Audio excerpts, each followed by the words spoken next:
new shocker era. They've changed quite a bit on this thing. While some of you shocker fans out there, it kind of looks similar to the shocker, which is good. I mean, one of the things that people really like about these guns is that they're small, right? They're very lightweight. A lot of people like that smaller foregrip. Some people don't, though. I don't like that smaller foregrip. It's got a very slim frame, but this time around, they actually made it slightly larger.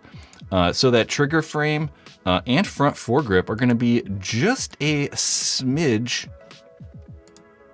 bigger. So they're going to fit in your hand a little bit better. And we can see also on these pictures that the new grips and that new front grip are a different material this time around. But previously they were rubber, but they were really hard.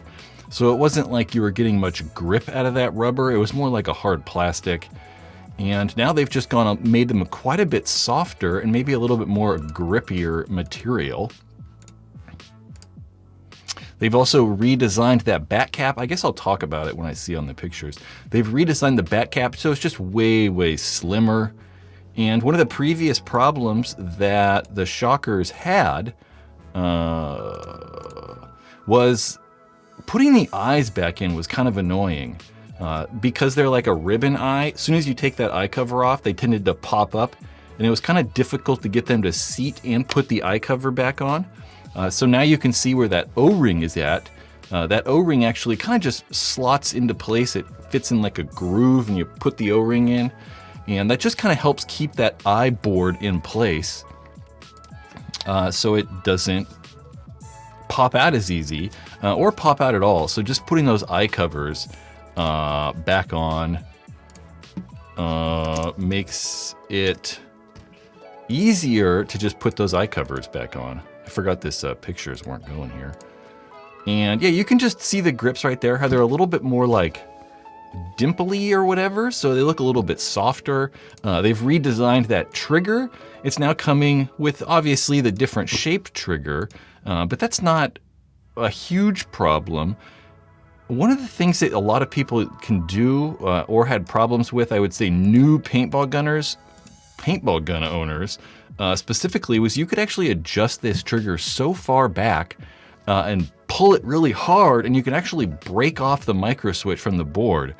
So now they've actually added a post inside of there or a piece of metal that's going to stop you from over adjusting that trigger. They've redesigned the inline regulator, that high pressure regulator, just slightly. Most of the internal parts are apparently the same. They've just changed, we're gonna say internal routing or routing of where that air goes. When I was talking about the eyes, they've actually changed up, I don't think we have pictures of it, but they've changed the actual way that the eye wires are going from the board. Or I should say that like sensor to the eyes. You can't crimp the eye wire or smash the eye wire as easily now, which is good. And they're also going to be more money. So now these are $9.95 versus the original price of the Shocker amp was $8.99. So we're seeing about a $100 price increase, which is, you know, expected really. I mean, inflation's gotten crazy, and we've seen all these manufacturers raise their prices. Some of the Planet Eclipse guns have increased hundreds of dollars. So at least we're not getting like a $300 price increase, and it's not $1,100 like the 180R. It's still under that $1,000 price, yeah, at $9.95. It's going to come with the new, here's all the colors of them.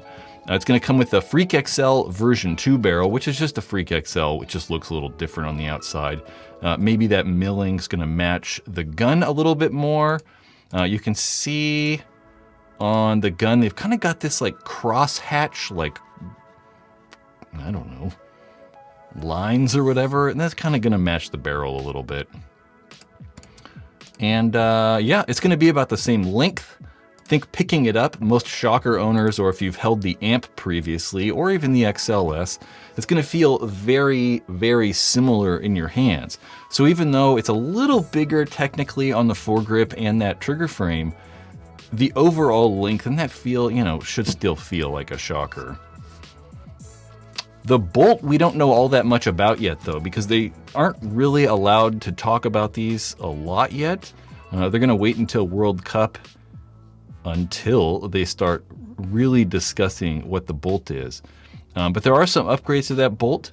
Apparently it's got faster bolt speed, so the cycling's going to be a little bit quicker, which is definitely good when they release that mechanical frame for this, which they will have. But that faster cycle rate for the mechanical guns, looking for my water, but it's out there. The faster cycle rate for those mechanical guns is good. It makes it harder to short stroke, and you just have less shooting and feeding problems if they can increase that cycle rate. Apparently air efficiency is going to be the same. Air efficiency is not going to improve, but apparently it's going to be easier on brittle paint. So it's a little bit easier on paint, and they increase that cycle rate.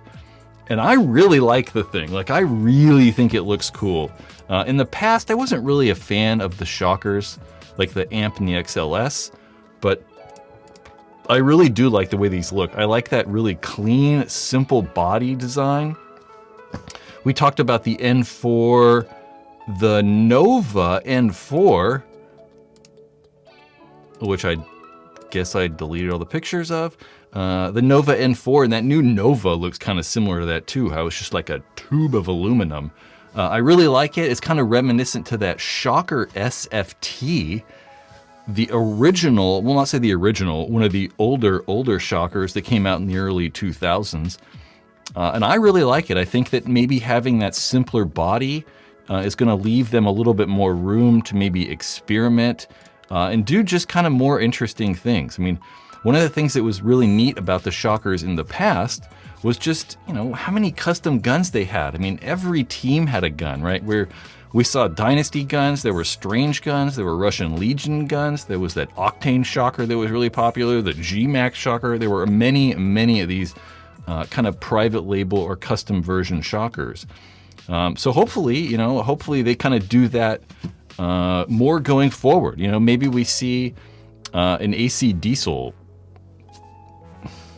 yeah, custom Shocker, or whatever other teams use Shockers. I can't tell you right now. I was going to say Seattle Thunder, but they're not really a team anymore. So maybe the Bears use Shockers.